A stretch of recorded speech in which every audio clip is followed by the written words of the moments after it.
मेरा ख्याल है हमें अपने व्यूवर्स को बतानी चाहिए कि क्यों हम कह रहे हैं कि 6.5 लाख क्यूसिक भी हेड मोहम्मद वाला रोड पर जो ब्रिज है उस पर काफी बड़ा पानी का दबाव है। वो दबाव कैसे जनरेट होता है और उसकी वजह से ब्रिज करना पड़ता है और अब भी करना पड़ेगा, वो प्रेशर की जो मैकेनिज्म है वो क्या है?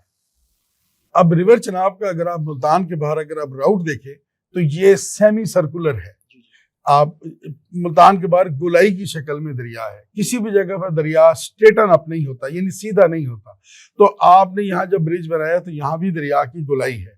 तो अल्टीमेटली जब भी कोई पानी हो या ट्रैफिक हो या मोटरसाइकिल हो, जब गोलाई में आप उसे मूव करेंगे तो वो जो जिसे हम सेंट्रीपिटल फोर्स वाला जो फार्मूला है उसके तहत वो पानी बाहर की तरफ, आउटर की तरफ जोर लगाएगा। तो ये जो ब्रिज है हमारा, उसका जो हमारा समझ लें मगरबी साइड है, उन स्पैन्स पे पानी का फ्लो बढ़ जाता है।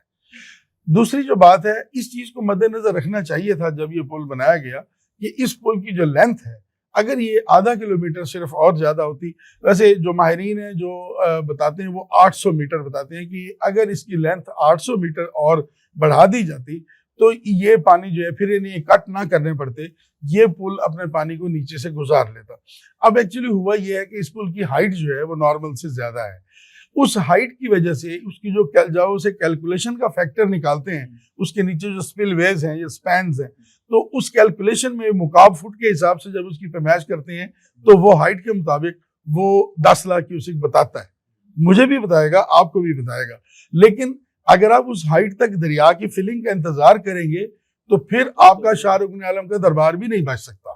इतना उसका लेवल है, फिर उसका लेवल इतना ऊंचा हो जाएगा कि फिर आप वो पानी दुनिया भी रिस्क नहीं लेती और 5-5.5 लाख क्यूसिक पे ही ब्रिज कर देती है, जो हमने माजी में देखा है। उसकी जो हाइट है पानी की उस ब्रिज के नीचे वो ना रहे तो पीक पे। अब उस पीक पर फ्लो के बाद भी हमें उस हेड मोहम्मद वाला ब्रिज को अगर आप देखें तो उसके नीचे एक एम्प्टी स्पेस वसी रहती है।